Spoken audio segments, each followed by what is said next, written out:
The silence of the high plains was a living thing, a pressure against the ears.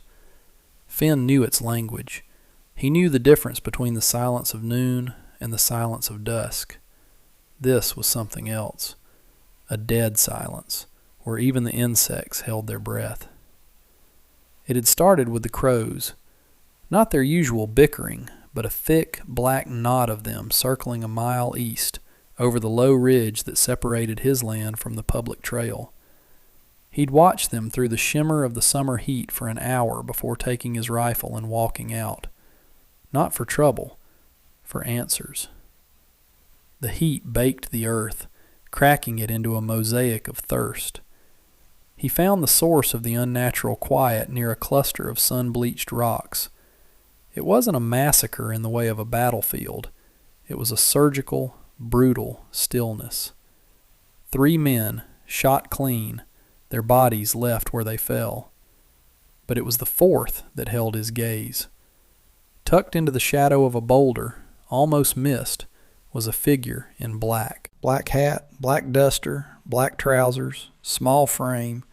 One leg was twisted at an angle that made his stomach clench, and a dark stain was spreading across the fabric of one shoulder. He approached slowly, rifle held low. The figure stirred, a soft groan muffled by dust. As he got closer, he saw the face, turned partly to the sky. Not a boy, as he'd first assumed. A woman. Her features were sharp, delicate, and undeniably Chinese. Her hair, black as a raven's wing, was coming loose from a tight braid, sticking to a cheek pale with shock and pain. Her eyes fluttered open, dark and deep, and for a second they were sharp with a coherent fire that startled him. Then they clouded over. He knelt, the heat of the ground pressing through his worn jeans. The wound in her shoulder was bad, the one on her leg worse. A clean break, the bone threatening to pierce the skin. He looked at the dead men, then back at her. This was not his business. His business was a failing ranch, a herd of cattle thinning with every dry season, and a grief so old it felt like part of his own bones. He should turn around, ride to the sheriff in dusty Harmony Creek, and let the law handle the dead, and the living. But he couldn't. He saw the way her hand, resting near her hip, was curled just so, as if reaching for a pistol that wasn't there. He saw the tension in her jaw, a refusal to surrender even to unconsciousness. He saw the absolute, profound loneliness of her broken body under the vast, indifferent sky. He had known a loneliness like that. He still did. He holstered his rifle, his movements slow and deliberate, letting her see he meant no immediate harm. He said nothing. Words were useless here. With a grunt, he gently worked his arms beneath her, his calloused hands careful to avoid the worst of her injuries. She was light, lighter than a sack of feed, but her body was rigid with pain. As he lifted her, her head lolled against his chest. A faint scent of sage and gunpowder clung to her clothes. He started the long, slow walk back to his homestead, a stranger in his arms, the dead silence of the prairie finally broken by the rhythmic crunch of his boots on the parched earth. The journey back was a study in endurance. The sun was a hammer, and with every step, a small, pained sound escaped the woman's lips. Finn focused on the horizon, on the familiar shape of his small cabin and barn, a dark smudge against the endless pale blue. He didn't let himself think about who she was, or what she was doing with those men. He only thought about the next step, and the one after that. The weight in his arms was a present, physical reality that pushed everything else away. Inside the cabin the air was cooler, thick with the scent of dry wood and old solitude. He laid her on his own bed, the only one he had, the mattress stuffed with straw and covered with a patched quilt. Her black hat had fallen off on the walk, but the rest of a gunslinger's attire remained, incongruous against the faded floral pattern of the quilt his wife had sewn. For a moment he froze, the memory a sharp, unexpected jab. He pushed it down. He worked with a grim efficiency born of necessity. He cut away the sleeve of her shirt, his knife precise. The bullet had gone clean through the fleshy part of her shoulder. Bad, but not fatal if it didn't fester. The leg was the real problem. He had set bones on calves and horses, but never on a person. He found his whiskey, a bottle reserved for the coldest nights, and a clean rag. He poured some of the liquor onto the rag to clean the shoulder wound, earning a sharp hiss of breath from her, though her eyes remained closed. He then pried her lips open gently and poured a small amount down her throat. She coughed, sputtering, but swallowed. He needed her as numb as possible. Setting the bone was a brutal, ugly business. He braced himself, took hold of her lower leg and ankle, and pulled. A scream tore from her throat, raw and piercing, a sound that seemed to fill every corner of the small cabin. It was a sound of pure agony, and it made the hairs on his arms stand up. He didn't stop. He worked the bone back into alignment, his jaw tight, sweat beading on his forehead. When it was done, the leg was straight. He bound it tight with strips of clean canvas and 2 sturdy pieces of kindling. Her breathing was ragged, her face slick with sweat. The fever would come next. He spent the rest of the day and the night tending to her. He bathed her face with a cool cloth, forced sips of water between her cracked lips. She drifted in and out of consciousness, muttering in a language he didn't understand, the words sharp and clipped, then soft and pleading. He sat in the chair by the bed, the rifle across his lap, and watched the rise and fall of her chest. The cabin, which had been his silent tomb for 3 years, was now filled with the sound of another person's pain, another person's struggle for life. The silence he had cultivated was gone. In its place was a heavy, watchful quiet, pregnant with questions he was not yet ready to ask. She woke to the smell of coffee and bacon. For 3 days she had been lost in a fog of pain and fevered dreams, jagged images of gunfire, dust, and a man's cold smile. Now there was only the low light of morning filtering through a grimy window pane, and the quiet, domestic sounds of a man moving around a small room. Her body was a map of agony. Her shoulder throbbed with a deep, insistent pulse, and her leg was encased in something stiff and unyielding, a cage of fire. She tried to sit up, but a wave of dizziness and a sharp protest from her shoulder pushed her back down. A man's voice, low and rough, cut through the haze. "Easy now. Don't move."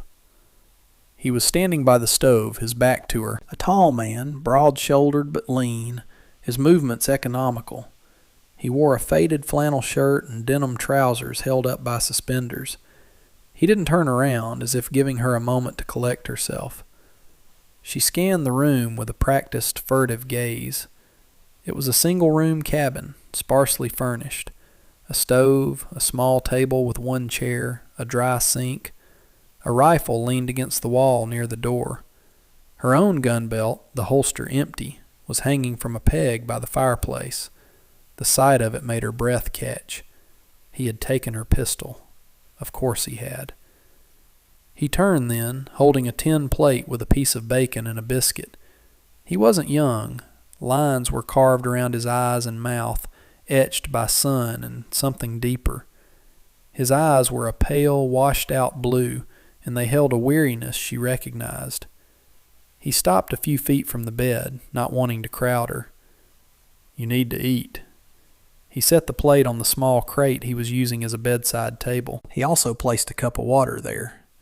He didn't look at her face, his gaze fixed on the plate, a gesture of deliberate neutrality. She said nothing. She watched his hands. They were calloused, scarred, the hands of a man who worked hard. They were the hands that had tended to her wounds. She remembered fragments of it, of gentle pressure and agonizing pain. He had saved her. That didn't mean he was safe. She had learned long ago that saviors often came with a price. He seemed to understand her silence, her appraisal. He backed away and sat at the small table, his own plate before him. He ate slowly, his attention on his food, but she knew he was aware of her every breath. The silence stretched, filled only by the scrape of his fork on the tin plate. She was Lynn, and she was a long way from where she was supposed to be, in the care of a stranger who had stripped her of her weapon and her freedom of movement. She looked at the food. Her stomach growled, a humiliating betrayal. Slowly, painfully, she pushed herself up with her good arm until she was leaning against the wall. She picked up the biscuit. It was still warm. She took a small bite. It tasted of salt and survival. The days settled into a spare, unspoken rhythm. Finn would rise before dawn, tend to his few remaining cattle, and return to the cabin as the sun cleared the eastern hills.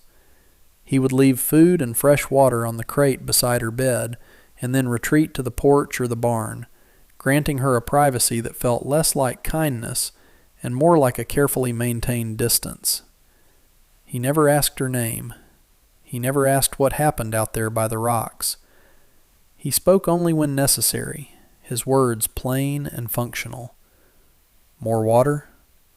Pain bad? Need help. It was never a question, but a statement of fact. Lynn, in turn, remained a silent observer. She watched him from the bed, her dark eyes tracking his every move. She saw the way he favored his left knee when he was tired, the unconscious habit he had of rubbing the back of his neck when he was thinking. She saw the profound exhaustion that settled on him in the quiet moments, a weight that seemed to have little to do with physical labor. She learned the geography of his grief from the empty spaces in the cabin, the single cup, the unused half of the bed she now occupied, the hook by the door with no coat on it. Trust was not an emotion she could afford, but she began to understand him. He was a man hollowed out by loss, living in the shell of a life. He was not a threat, not in the way other men were threats. He showed no curiosity about her body as he helped her change the dressing on her shoulder, his touch impersonal and efficient. He demanded nothing. This absence of demand was in itself a strange and disorienting thing. One afternoon he was cleaning his rifle at the table, the pieces laid out on an oilcloth. She had been watching him, her silence a constant presence in the room. "You miss," she said. Her voice was rusty, cracked from disuse. He stopped, his hands stilling over the rifle's trigger assembly. He didn't look up. "Miss what?" "Your shot. When you hunt. You pull right." He finally lifted his head, his pale eyes meeting hers. There was no surprise in them, only a quiet consideration. "How would you know?" "I watch you. Through the window. When you shoot the rabbits for supper. Your elbow is too high. It pulls the barrel." He looked down at the rifle parts, then back at her. He didn't argue. He didn't get defensive. He simply nodded, a slow, small movement of his head. "All right," he said, and went back to his work. The conversation was over, but it had changed something. It was the first time she had offered a piece of herself, a piece of her knowledge, her expertise, and he had accepted it without question. Later that evening he brought her a bowl of thin stew. He hesitated for a moment before setting it down. "My name is Finn," he said, his gaze on the floorboards. She waited a beat, then answered, "Lynn." He nodded again, that same small accepting gesture, and retreated to his chair. They ate in their usual silence, but it was a different kind of silence now. It was no longer just the absence of words. It was a space they were beginning to share. After 2 weeks, Lynn could move around the small cabin with the aid of a crude crutch Finn had fashioned from a sturdy branch. The pain in her leg was a constant, grinding companion, but her strength was returning. With it came a restless energy, a need to do something other than lie in bed and watch the dust motes dance in the sunbeams. She started with small things. She folded the quilt on the bed each morning, the simple act a reclamation of her own space. She washed the few dishes in the sink, her movements slow and careful. Finn watched her, his expression unreadable, but he didn't stop her. He seemed to understand her need to contribute, to erase the debt of her own helplessness. The unspoken truce between them was fragile, built on a foundation of routine and mutual avoidance of the past. But the outside world could not be kept at bay forever. Finn was running low on flour, salt, and coffee. The trip to Harmony Creek was unavoidable. He stood by the door, his worn hat in his hands, a deep line creasing his brow. "I have to go to town," he said. It was a statement, but it felt like an apology. "I'll lock the door from the outside. You'll be safe." Lynn looked at the rifle he was leaving behind, propped in its usual spot by the wall. It was a gesture of trust, but it was also a stark reminder of her isolation. "How long?" "Be back before sundown." He left without another word. The sound of the key turning in the lock was loud in the sudden silence. Alone, Lynn felt a familiar prickle of anxiety. She was a prisoner, albeit a well-cared-for one. She moved to the window, watching as he saddled his horse and rode away, a lone figure shrinking against the vast, empty landscape. Harmony Creek was less a town and more a single dusty street baking in the relentless sun. Finn tied his horse in front of the general store, the only place for miles to get supplies. Inside, the storekeeper, Abe, a man with a kind, wrinkled face, greeted him with a nod. "Finn, good to see you. Been a while." "Abe, need some things." As Abe gathered his supplies, Finn's eyes drifted to the sheriff's office across the street. A new notice was tacked to the board outside. It was a wanted poster, the paper stark white against the weathered wood. He felt a strange pull, a sense of dread that made the back of his neck tighten. He paid Abe, his movements stiff. "See ya, Abe." "You take care, Finn." Outside, the sun was blinding. He walked across the street as if in a trance. He didn't want to look, but he couldn't stop himself. He reached the board and his breath caught in his throat. It was her face. Lynn. Younger, her expression hard and defiant, but unmistakably her. The name on the poster was different. Shadow Lynn. The crimes listed below were stark and brutal. Armed robbery, murder of a lawman, and the bounty was $500. A fortune. Enough to save his ranch, to start over somewhere else. He stood there for a long time, the weight of the knowledge pressing down on him. The woman in his cabin, the quiet, watchful survivor, was a killer. A wanted outlaw. He thought of the way she had corrected his aim, the innate, casual expertise in her voice. He thought of the empty holster hanging on his wall. He tore the poster from the board, the paper ripping in his haste. He folded it quickly, his hands shaking, and shoved it deep into his pocket.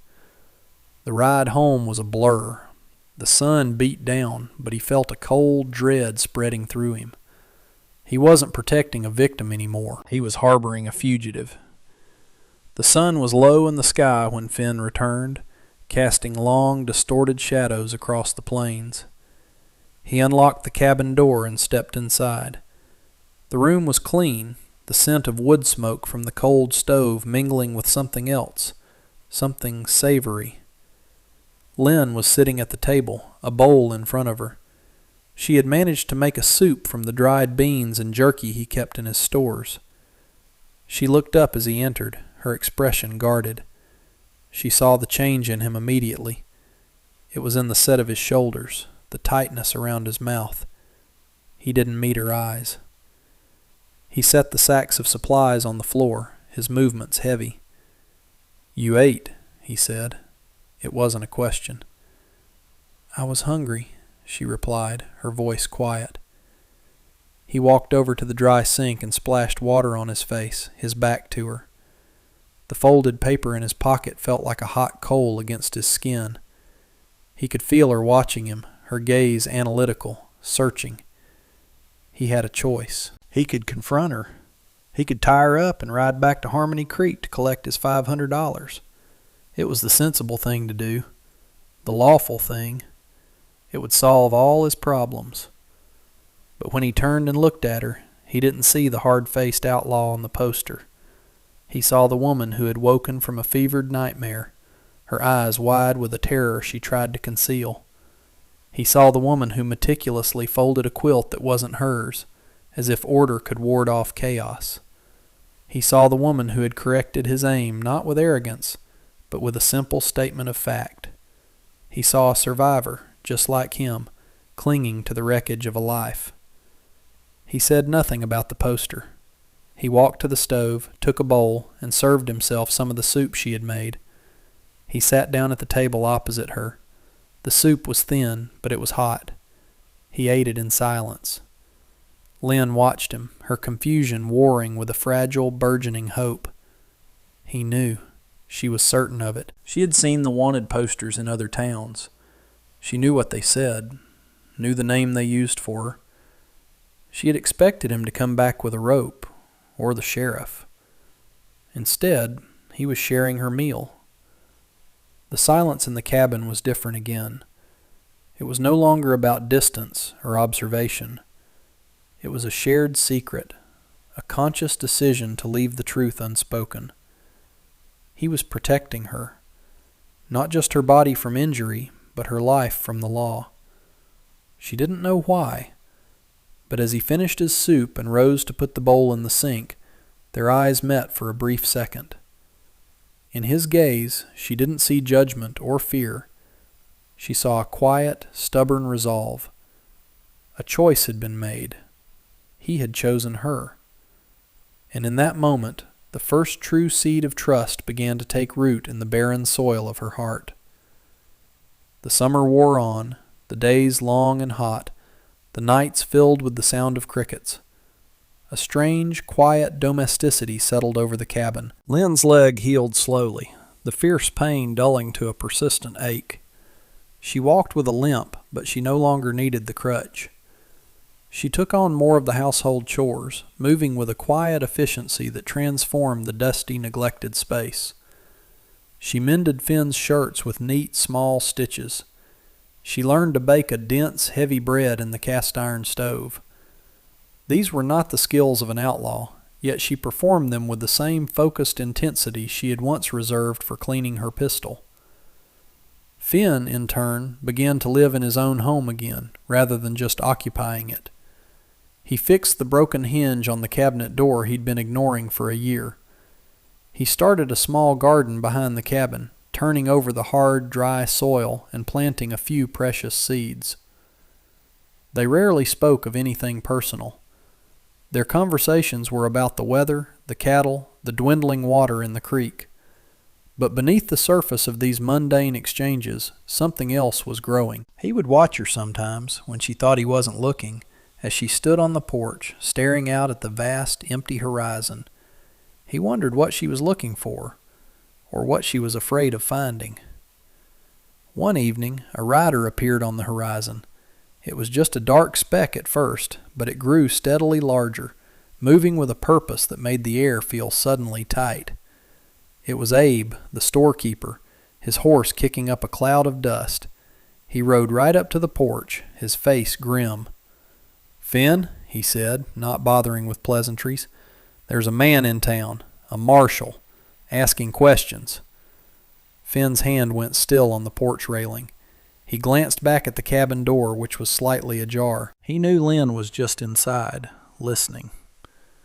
"What kind of questions?"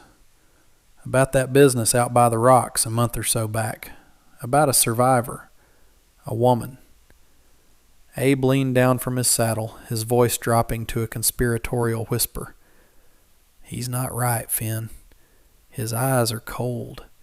He talks about justice, but it sounds like he's talking about property. He's looking for something he lost." Finn's blood ran cold. It was him, the man from her nightmares, the claimant. He mentioned a name? "Calls himself Marshal Thorne," Abe said. "He's offering a reward for information. He says she's a dangerous fugitive." Finn looked at Abe, a man he'd known for years, a decent man. He saw the question in the storekeeper's eyes, the suspicion mixed with concern. Abe had seen the wanted poster too. He knew who Finn was sheltering. "I haven't seen anyone," Finn said, his voice flat and steady. Abe held his gaze for a long moment, then nodded slowly. "All right, Finn, but he's thorough. He's checking every homestead, every ranch. He'll be out this way by tomorrow, I reckon."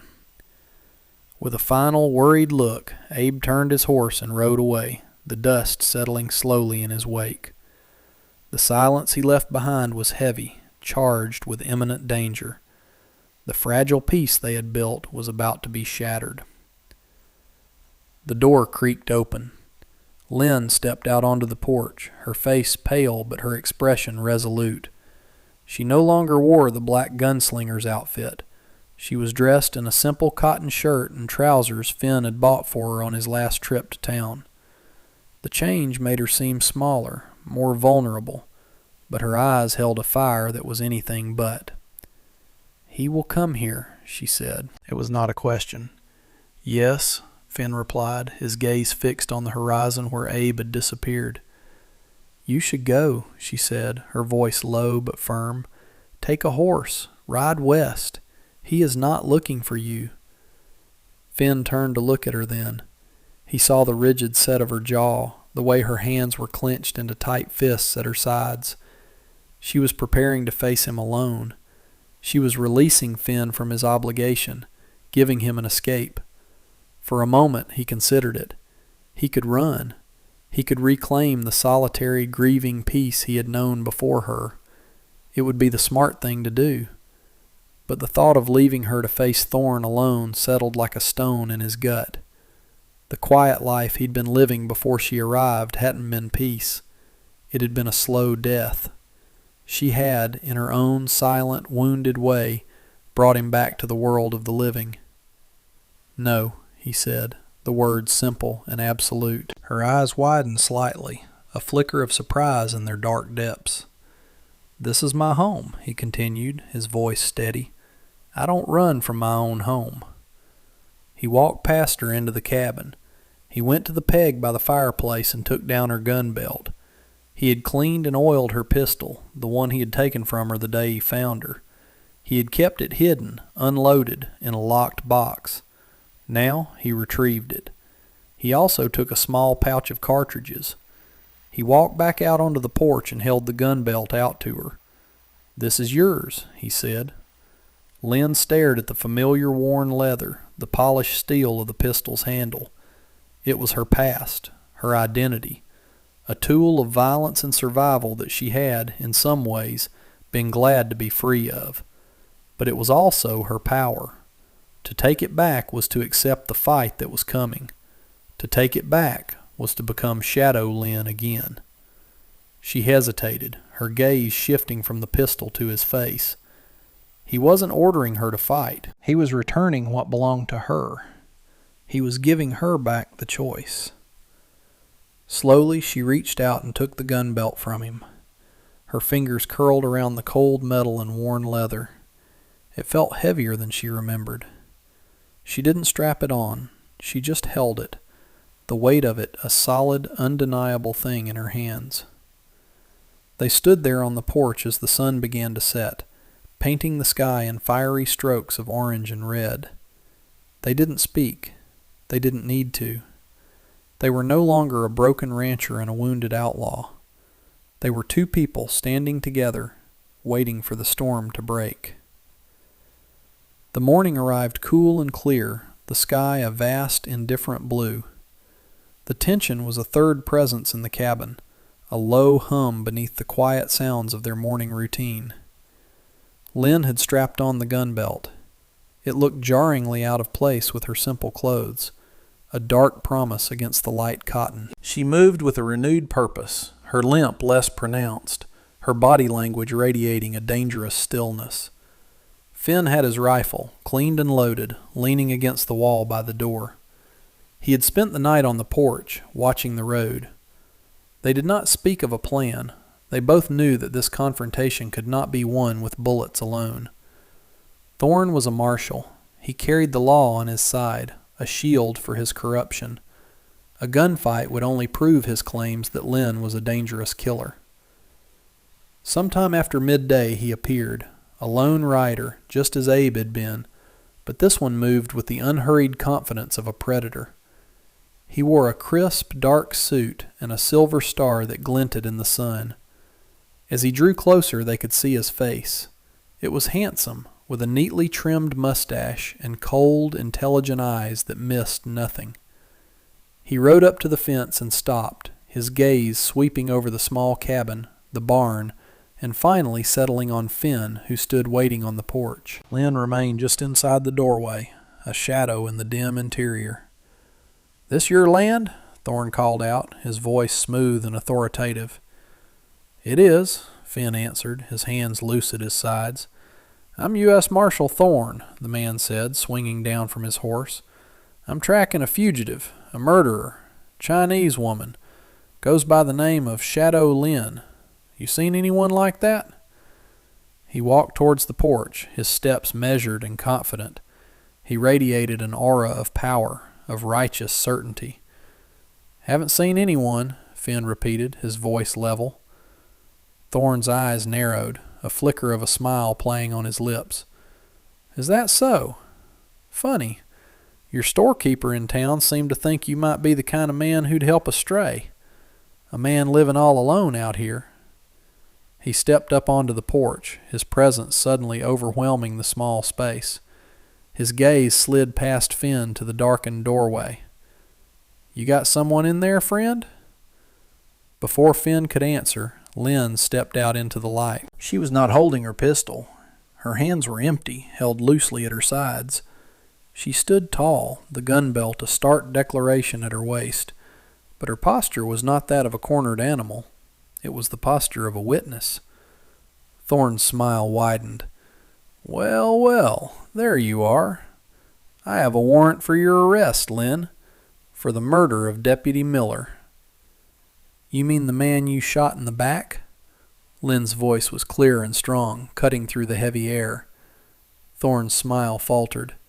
"She's a liar," he snapped, his eyes on Finn. "A killer.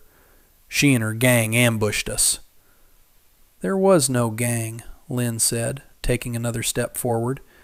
She was speaking not just to Thorne, but to Finn, to the empty land itself. "There was just my father and my 2 brothers. We had a deed to a small piece of land. Land you wanted for the railroad syndicate that pays you. You offered to buy it. We refused. So you came back with your deputy and you murdered them." "Lies!"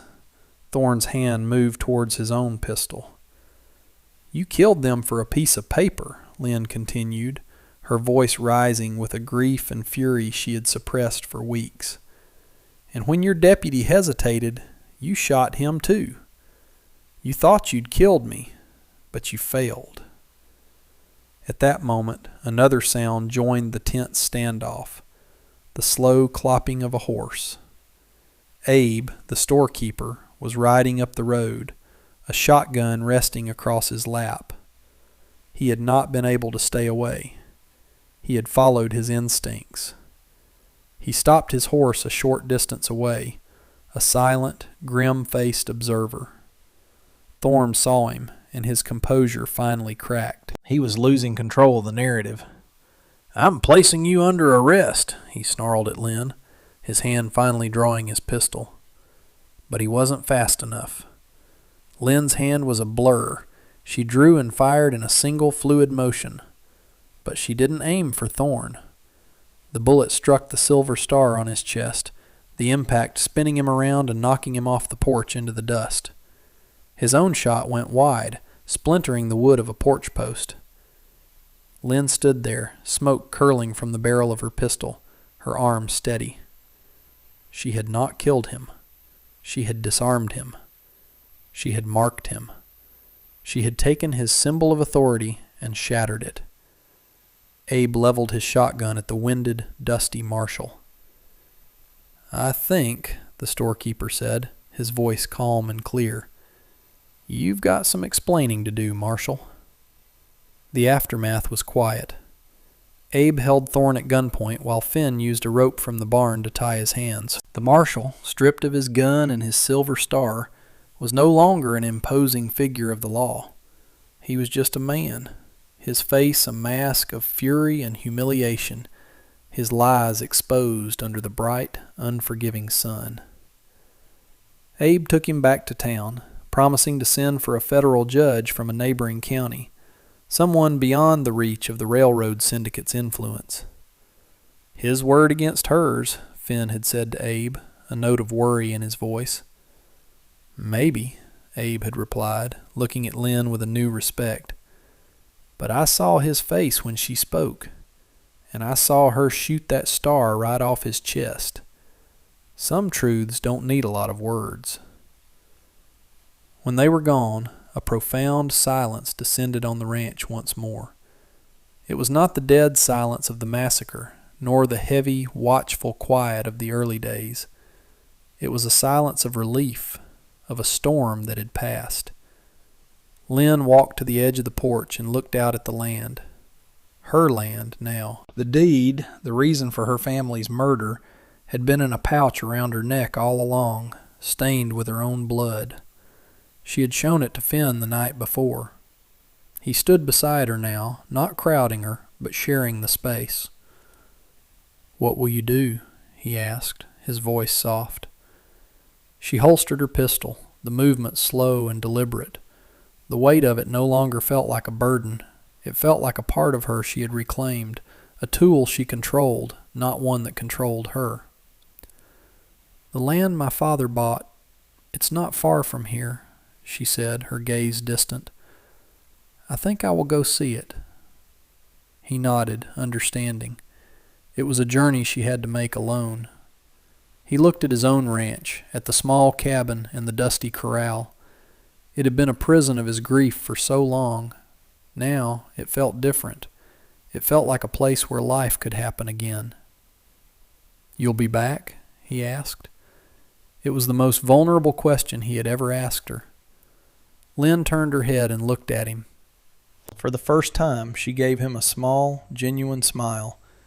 It transformed her face, erasing the hard lines of the outlaw and revealing the resilient young woman beneath.